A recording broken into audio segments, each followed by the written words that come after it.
Hello! How's it going, kids?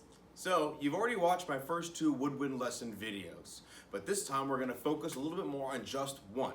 This lesson video is just going to be about the flute. So if you have a flute at home, excellent. This is all about you today. So I'm just going to show you a couple of things, basics about the flute that I did not cover in my first two videos. So first of all, putting your fingers on the keys.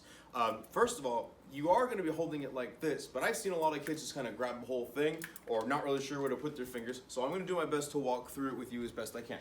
Okay?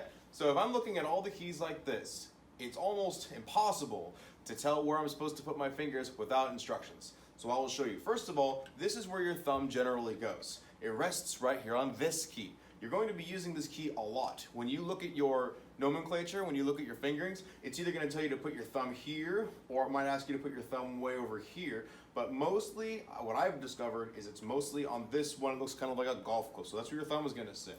Now your first finger, you might think your first finger rests on this big one right here. It does not. It goes to the next one, just to the left of that. So you have your thumb here, and your first finger on this key right here. Not this one, but this one. It's kind of between this one and this one, okay? Then, you'll never guess, your third finger does not sit here. Why do you think there are holes in these keys? Well, you may not have holes drilled in your keys at home, and that's okay. They just want you to cover it entirely with your finger. So, fingers here, thumb here. Now your third finger skips one of those keys, okay? Your third finger then goes right next to it. So, kind of hard to hold it like this, but that's your left hand, okay? But then your right hand is pretty simple. Your three fingers, you just skip these two right here, and you're gonna go 1, 2, 3, just like that. So your normal placement, kind of like this. It's a little uncomfortable at first. You may find yourself being very,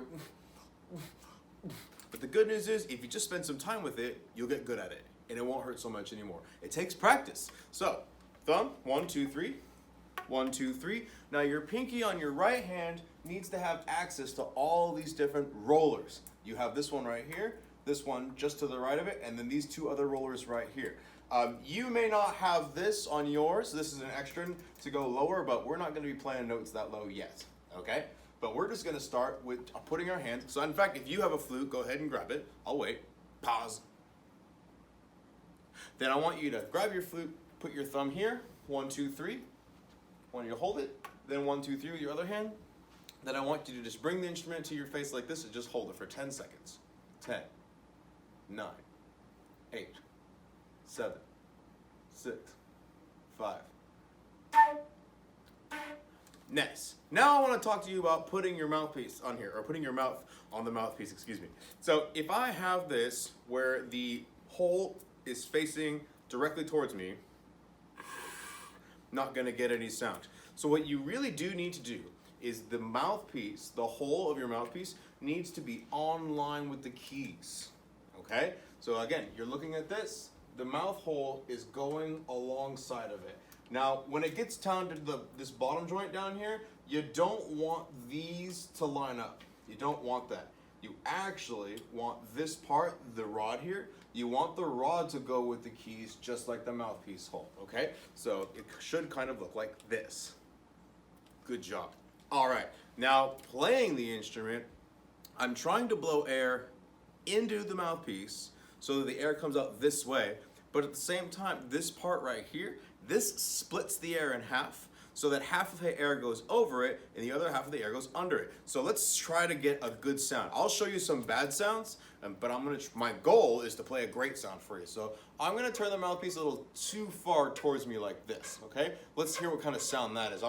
Looking over here, I'm gonna play a C natural. Okay, here we go. So that was really high and kind of out of tune. So we're gonna turn it kind of away. Now I'm gonna turn it too far away from me, so almost the mouth hole is kind of completely gone. So let's see what that sounds like. Completely missing the hole in its entirely. You may have to kind of mess with it for a little bit. Try to find that sweet spot. Did that sound all right? It sounded okay to me. And you'll never guess how much air you really do need to play a flute. You need tons of air to play a flute. So what we're gonna do now is we're gonna go to the fingering chart and we're gonna play some notes together. So stay tuned. All right, welcome back. So I'm trying my best to make sure that you can see the screen, and I wanted to make sure that it was zoomed in on the screen as best as I could. So I hope that you can see just this line of fingerings. Now, this might seem overwhelming, but I'm going to walk over to the projector. I'm going to get louder so you can hear me, but I'm going to walk over to the projector and I'm going to show you something. All right, so this is C right here. It says C, okay? That's a concert C, meaning that that's the exact sound that comes out of the instrument. So when you see a written C and you play it using these fingerings, then that is the note that comes out, which is exactly what we're looking for. Now you'll notice to play note C, they only want us to put our first finger on that first hole that I showed you, and then our last finger on our right hand on that last one that I showed you. So I'm going to try to get to the camera, and I'm going to try to show you exactly what that looks like. Okay, so turning the flute towards you, that means you need to put one of your fingers on this one right here, and then all the way over here. So if I held it in my hands, if I can do that, that means I only want one over here, and then my fourth finger all the way over here. It kind of looks like this. So I'm going to try to play it, and let's see what happens. Get off camera.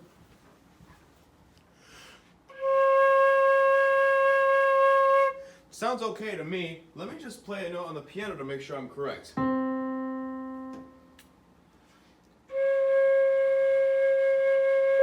Awesome. So I just played a C using just my one on my left hand and my 4 on my right hand. I don't push down the thumb key with my thumb at all. Now if I go to the note just to the left, you'll notice it says B or C flat. It says C with a little B right next to it. I'll point to it. Why not? So I'm talking about this one right here. Now, can you tell me what we do to make that sound? Well, you may be right. It looks like I only need to put my thumb on the thumb key. So I'm going to play a C natural, a concert C first. Then I'm going to put my thumb on the thumb key, and it's going to become a C flat. It's going to go down by a half step. Listen. I'm going to go back and forth very quickly. Here we go.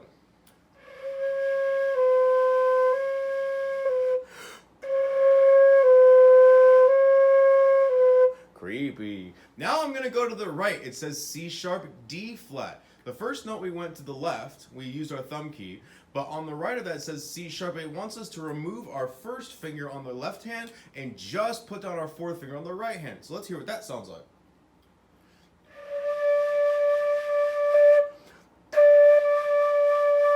So I'm going to start on C natural, then I'm going to go to B natural or C flat, then I'm going to go back to C natural, then I'm going to go to C sharp and D flat. Here we go.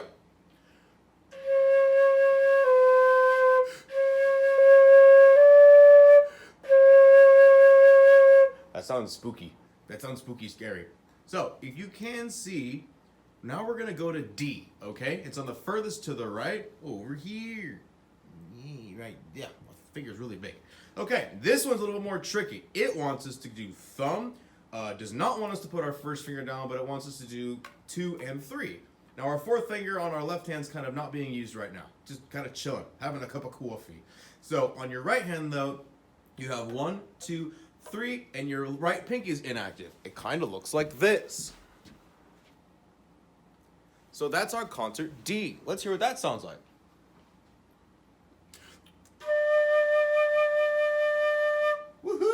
I love this flute. It sounds great. So this time I'm going to go from C to D, and you're going to hear and see how my fingers have to shift. So I'll play it for you first. Here's C to D.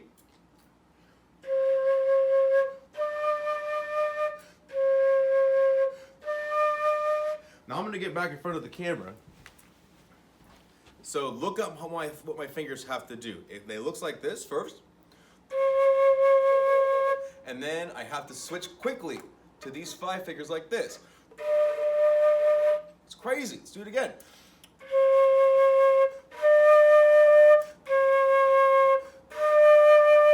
Is that going to take a lot of practice, you think?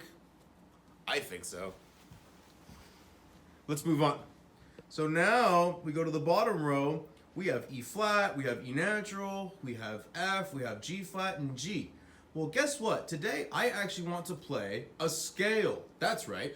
I want to play C, D, E, F, G. That's all I want to do. I've already learned my fingerings for C and D. Now I'm going to look at my fingerings for E and F. Now remember, not D sharp or E flat. We'll do that some other time. Looking at E, looks like it says, well, actually I'll just point to it. This E right here, it wants thumb, 1, 2, 3, 1, 2 on your right hand, and then your fourth finger. So let's hear what that sounds like. Thumb, 1, 2, 3, 1, 2, 4. Here we go.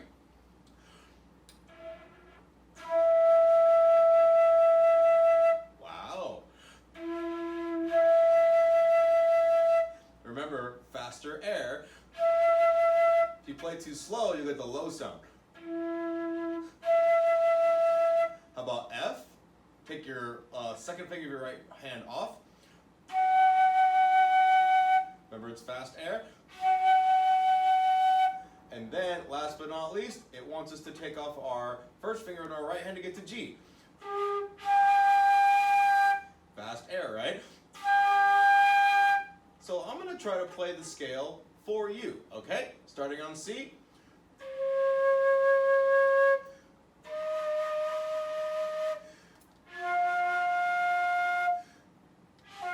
Oops, I messed up. Let's do it again. Go back to C. Ready? D. E. F. Then G.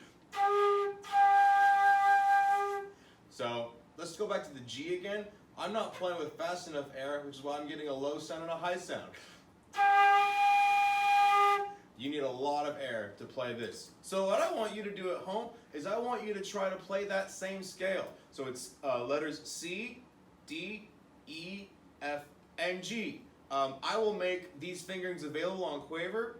If you have any questions, have mom or dad give me a call, grandpa, grandma, somebody, whoever lives at home, send me an email and message me on Quaver, and I will help you one-on-one. Until next time, wait, actually, I have a surprise for you, so stick around. All right, so we're doing a flute lesson today. We've actually had some woodwind lessons already where we've learned kind of a general idea of all of the woodwind instruments in the family, but today we're just going to talk specifically about the concert flute. And I brought a special guest. Everyone say hi to Miss Crystal. Say hi, Miss Crystal. Hello. Awesome. Miss Crystal has just finished high school at Roseburg High School, and now she's going to go to college. Now, you're not going for music, or are you going for music? Not this year. I'm going to do marching band next year, though. Nice, and you still have to be good at your instrument to be in that, don't you? Yeah. So I thought I would invite an actual flute player over to help us out with some important questions that you might have. So one question that I thought of would be, so a lot of my students are trying to hit some of these higher notes, and I wonder if you have some advice for them if they're struggling with those. What could they do to hit some of those higher notes? Okay, so don't push the air out harder. You just want it faster. By making it faster, you just need to tighten your core. Oh, by tighten your core, you mean flex my muscles until it hurts? Not quite. It should be isolating the muscles here.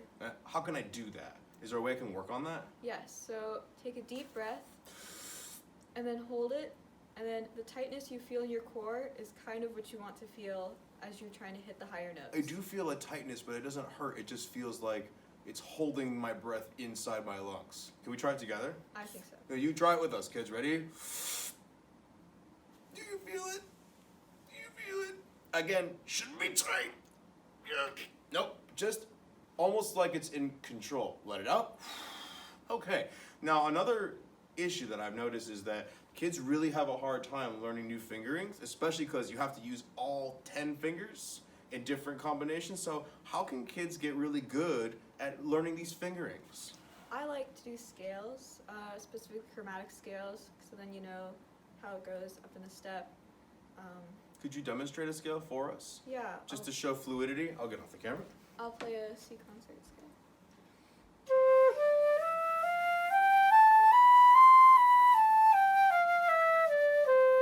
Nice. Notice how calm she was, and she went through those fingerings like she didn't need to think about those one bit. There was something I actually heard you do that I wanted to ask you earlier. I heard a little bit of a was that, what are you doing there? It's almost like you're making the sound vibrate a little bit. How are you doing that? So you kind of like wave your, like tense up your core and then like untense it. Oh wow, again. that sounds. Can you play one note and show us the difference between a steady note and a vibrating note, a vibrato? Yes. Can you do that? So a stagnant note. Whereas like one with vibrato.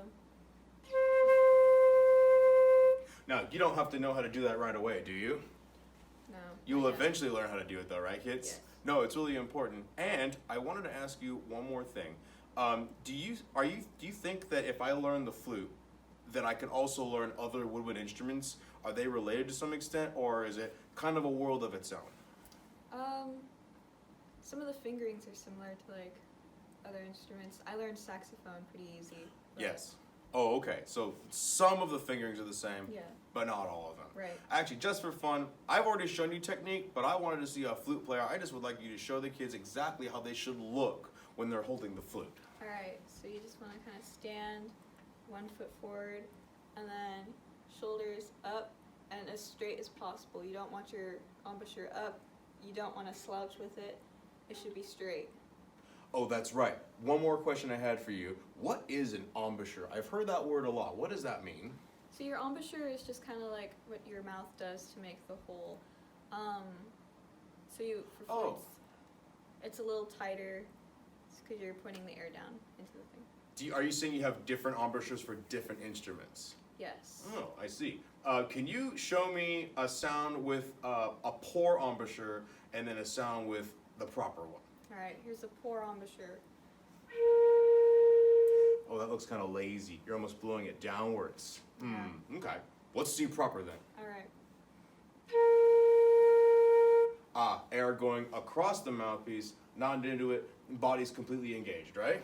Well, cool. All right. Well, I think that's all the time we have for today. But until next time, bye, Kids. kids.